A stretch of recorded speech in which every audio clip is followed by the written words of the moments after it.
Hey everybody, and welcome to the Odd Vlog, and in this video we're going to talk about the secrets of one of my favourite attractions of all time, Pirates of the Caribbean, and in particular the Paris version, which to me I think is my absolute favourite out of all of them. And in 2017, the year that marks the half-century anniversary since the original version of the cruise ride opened in Disneyland in California, in 2017, the Pirates of the Caribbean in Paris received a major overhaul with some brand new features that you'll see in this video as well. The very first version of Pirates of the Caribbean over in California was an actual turning point in the history of theme parks. The world had never seen an attraction with so many elements that had been included on a ride system before, with different boats, pirate ships, special effects, pistol shots, cannons, fire, waterfalls, 64 pirates and villagers, 57 animals, all independently animated. In fact, the ride was so popular in California that when Walt Disney World opened in Florida and it didn't feature a Pirates of the Caribbean ride, they quickly had to try to find a space to actually add the attraction due to the popular demand. But the renovations that were brought in for Paris in 2017, which really followed the epic movie saga that began in 2003 from the film of the same name, meant that when they actually did the overhaul in Paris, they wanted to include elements of Jack Sparrow, Davy Jones, Blackbeard and Barbossa, using the latest technology and eye-catching special effects.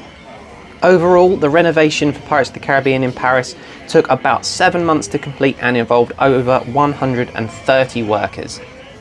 And unlike any of the other Disney parks, the building entrance to the ride for the European version of Pirates of the Caribbean doesn't have any elegant New Orleans dwelling or Spanish-style curving facade. Instead, it's got its fort setting, showing battle scars from sieges of yesteryear between pirates and the Navy. And in Paris, at Pirates of the Caribbean, the adventure actually begins before stepping inside the attraction. Whether you come in from Adventureland or Fantasyland, no matter which path you take, the surroundings and the ambiance of the entire area make it so that it's one of the most appealing attractions to go on in the whole of the park. In fact, the facade for Pirates of the Caribbean in Paris is so imposing that it actually measures a staggering 3,000 meters squared. Guests enter the fort not through the imposing front door, but actually through a secret entrance and a hidden grotto that bring them into the dockyard and prepares them for the adventure that awaits. Throughout the queuing system as well, there is actually featured a genuine real cannon, an actual authentic artifact from the 18th century. In fact, even the lighting in the Paris attraction is actually featuring authentic artifacts. The lighting was designed and created according to theatrical lighting techniques, but mostly comes from various lamps and other fixtures that were mostly authentic artifacts found from antique dealers around the world. Once you're actually on your boat, one of my favourite features of the ride is going past what used to be the Blue Lagoon restaurant, now known as Captain Jack's. A fantastic place to go to eat when you've finished going on the ride, and you can actually sit and watch the boats going by. The boats themselves for Pirates of the Caribbean count 35 vessels that can carry up to 23 passengers each. Guests are then taken to the next part of the ride, which is known as a mechanical structure, but it's basically a bit of a hill climb, because of course roller coasters, usually you have to go uphill first. And in keeping with the storyline and making sure that it's accurate, guests are taken up what is known as a mechanical structure, which is simply the hoist of the fort's old provisions, taking stock and supplies up to the fort. Once guests reach to the top, the crews of the pirates are attacking the fort, and they've made their way to the very top, and the beams are threatening to come crashing down. Even the resident cats are trying to jump ship, but water fills the corridors. The rising water levels and the torrents of water hurtling down the ramp seem to come from an aqueduct that has been damaged by a cannonball. There are pirates rushing the wall, but what are they trying to do? They want to get free their imprisoned friends. We're about to meet them as you go through the ride, and in this scene, the present and early version of the attraction is the work of legendary Mark Davis.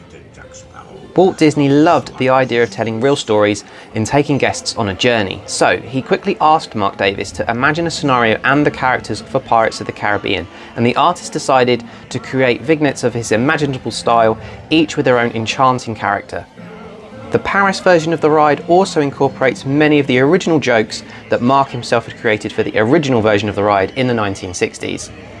To avoid the fresh attacks and the inferno that's going on at the fort, the guests' boats head for the Spanish city, which looks a little bit like Tortuga from the films.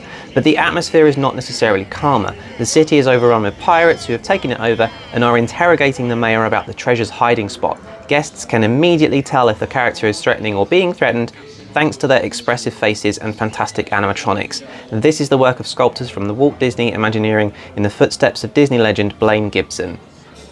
To create the faces of Jack Sparrow and Barbossa, who were added to the attraction, Imagineers used Blaine Gibson's original method with some slightly more modern materials.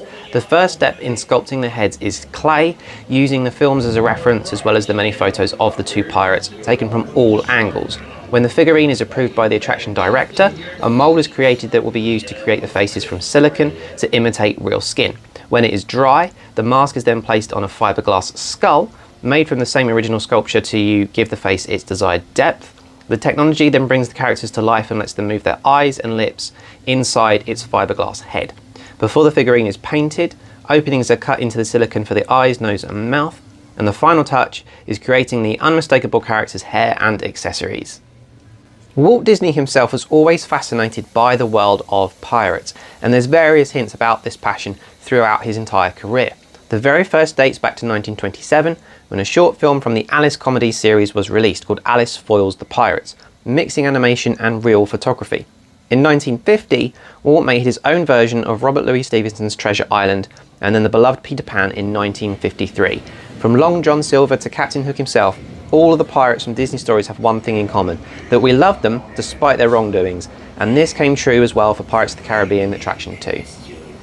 Not to mention, of course, the belovable rogue Jack Sparrow himself. Pirates of the Caribbean at Disneyland Paris counts some 100 characters, whose technology varies depending on animation needs. They range all the way from characters with just one or two simple movements, to actual real sword fights or imitating an actor's movements. The huge renovation in July 2017 made room for Jack Sparrow and Barbossa, two latest generation audio animatronic characters that are even more flexible in terms of animation. For these two, the process was a little different than it was for other characters, since designers also had to make sure the figurines imitate the screen actors. First of all, the animators studied the films to replicate the particular gestures and expressions as closely as possible and to adapt them to the needs and format of the attraction. Absolutely incredible, masterful work. And an interesting fact about the duelers, the actual sword fighting animatronics in Disneyland Paris, is that it is actually a Paris exclusive. Those dueling pirates do not exist in any other park around the world. The original soundtrack that we hear in the Paris version of the attraction is still based on the 1973 version, but adapted for the few new scenes. Since 2017, the audio experience is even more immersive as the soundtrack has been remastered and the attraction now features a more powerful sound system. The treasure that Captain Jack sits on at the end of the ride includes almost 30,000 separate pieces collected one by one and by hand. Pirates of the Caribbean is the very essence of a Disney attraction, with all of its ingredients intended to create a complete immersion in a funny and exciting story, bringing tradition and innovation together in a whole new way. This explains why this attraction has remained one of the most popular experiences at Disneyland Paris since it opened in 1992. It has adapted and even sometimes anticipated the tastes and expectations of its public. This is what Walt Disney meant when he famously said, "Whenever I go on a ride, I'm always thinking of what's wrong with the thing and how it can be improved." It is for this precise reason that the magic of Pirates of the Caribbean has just been reinvented by Walt Disney Imagineering at Paris. The attraction has never been as spectacular as it is now, and it's not hard to understand why guests are so keen to visit again and again and again.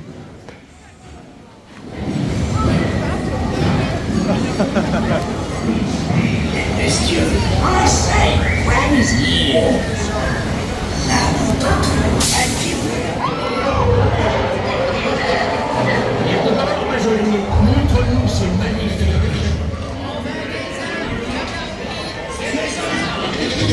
La ferme ou la rampe? Qui veut des perles et des diamants? Montre-leur la marchandise. Et maintenant, tas de fripouilles. J'ai entendu 6. Et je donnerai gros pour voir la tête du brave capitaine Jack Sparrow quand il saura que je suis le seul.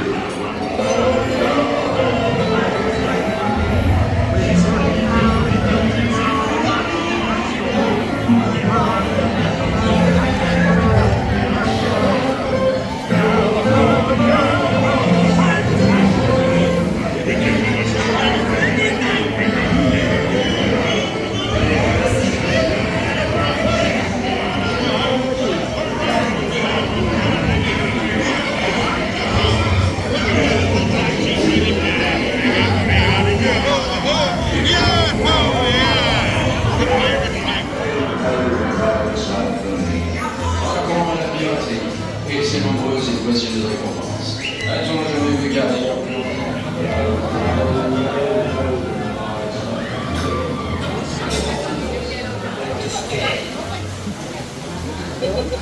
Du calme là-dedans. Restez assis jusqu'à l'accostage. On vous dira quand vous levez. Alright, human lovers, you're almost ashore now. But you better keep to your seats if you know what's good for you.